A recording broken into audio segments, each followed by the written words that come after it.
Always said I'm going to run for office one day, and of course I always said my line, issues, not office. What it's really about is adding this on to service that I do in the community. Is whether it's through my foundation, with the kids, the scholarships and all of that. To me, it's an extension of service. And I just felt like I was doing these things, but now it's time to take it to the next level. And the reason I decided to run for Senate is because I felt like that would be an extension of that service.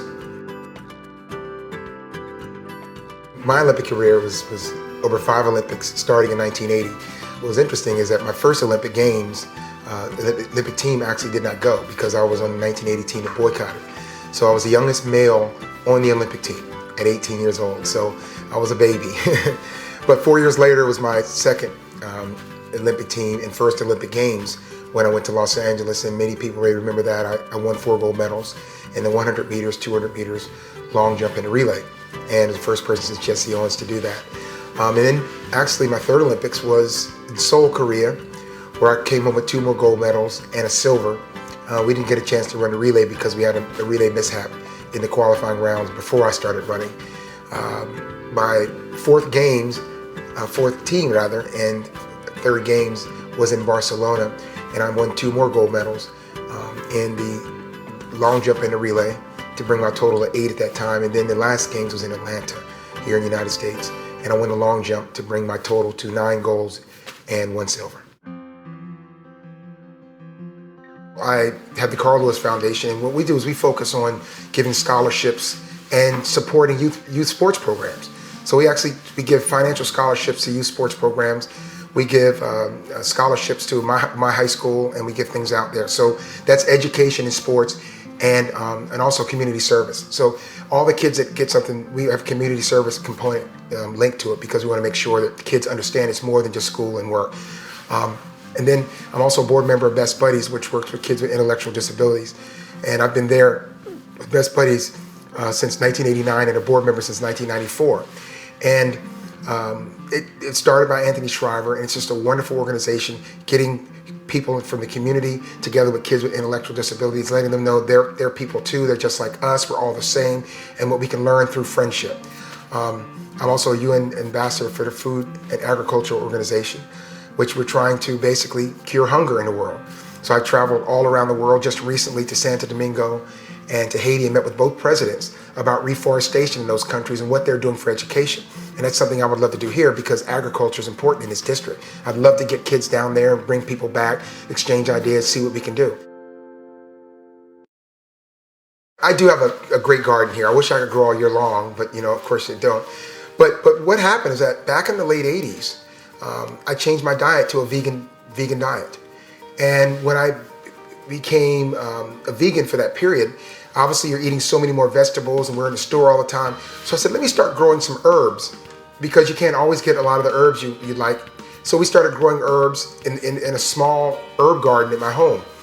And then that just started to spread. And next thing you know, lettuce, tomatoes, this and that. And then the garden just kept growing and it tastes so much better. And I just loved it that it expanded into that. And then it became a hobby of mine to have the garden and to get it and to learn it and know the soil and to grow those things. So then now I have a really nice sized garden plus a greenhouse and in different places. So I grow, greens, peppers, herbs. I just went down recently and bought 2 blueberry plants in Hamilton. So I have blueberries, banana tree. So I do everything, and it really came out of me changing my diet to a vegan, vegetarian diet. And even now, I'm still mostly a vegetarian.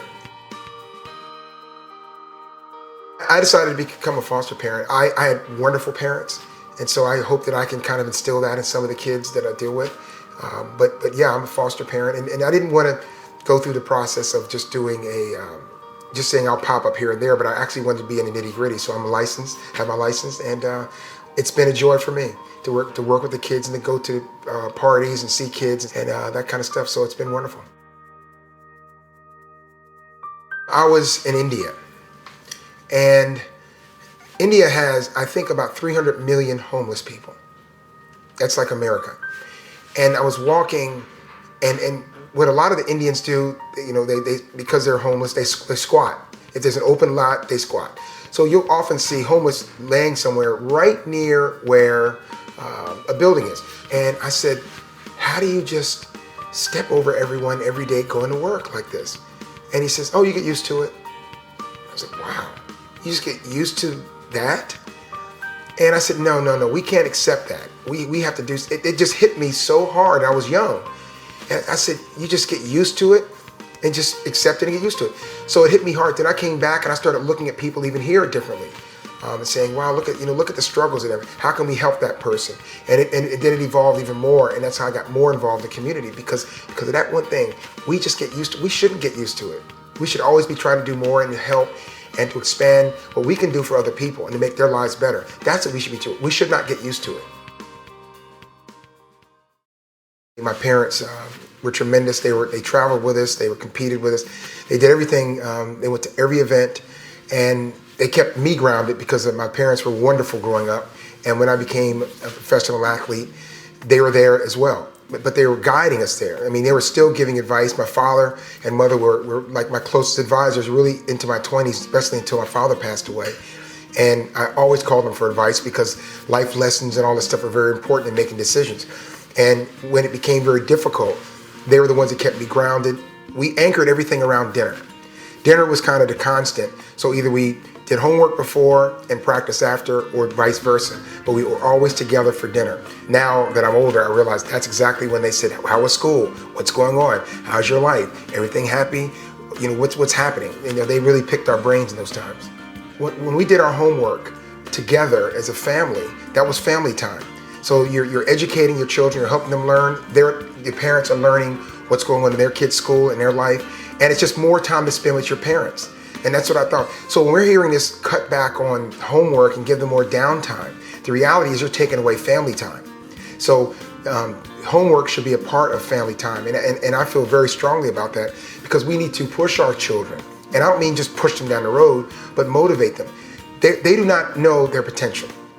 You have to help them find their potential. When we constantly make it easier and easier and easier, they'll never reach their potential. I can't go by a week without someone saying, oh, your mother taught me, or your father taught me, oh, he said this, or they said that. So I see the value of what they did for these people's lives. It wasn't just educate them. And there's so many wonderful teachers out there, exactly like my parents were, that I said, boy, it was great to know that I love that teacher. Or you might not have loved them then, but now you look back and say, I thank them for what they did. And so we have, our governor now is just bullying everyone in terms of the way he talks down to people and the way he treats people. And honestly, what we need to do is be coming together as people from New Jersey and understand the importance of our education. You know, just a few years ago, we used to always complain about teachers are not paid enough, and we put them on such a wonderful pedestal because they are so important. And now they're being vilified, and it's just unfair. So what we have to do is give the teachers a voice and support them. Let them be creative. Let them get in the classroom and enjoy that experience because they do a lot for our children. And I travel around the world and I see that's what other countries are doing.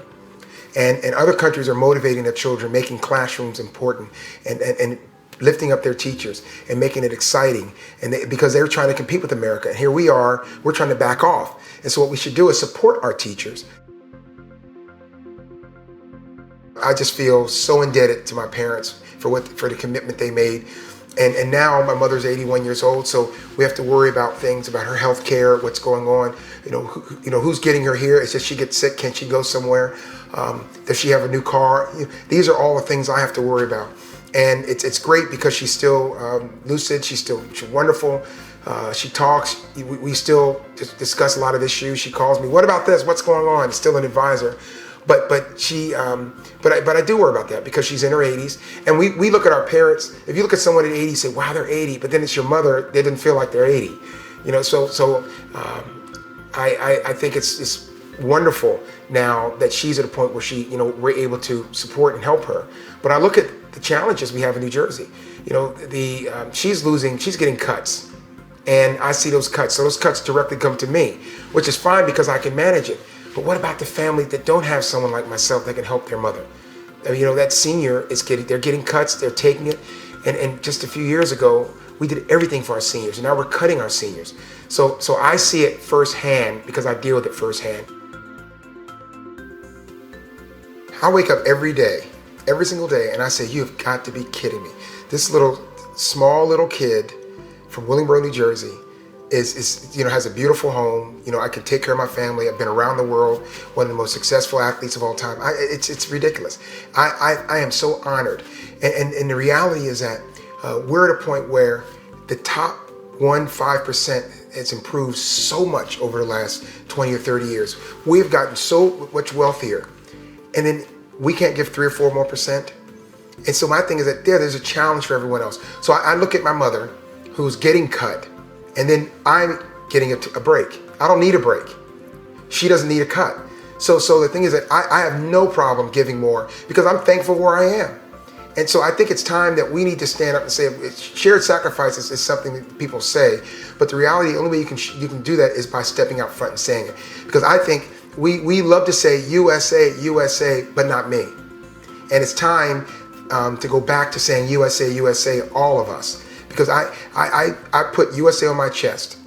I got my values. Everything that I learned was growing up in Willingboro, New Jersey from my wonderful parents. And then I put USA on my chest and I went out against the world. And I still have that pride of this country. Because I had a unique opportunity to go somewhere, perform, and then raise the flag and run around a stadium. Were you kidding me? And 80 or 90,000 people are cheering.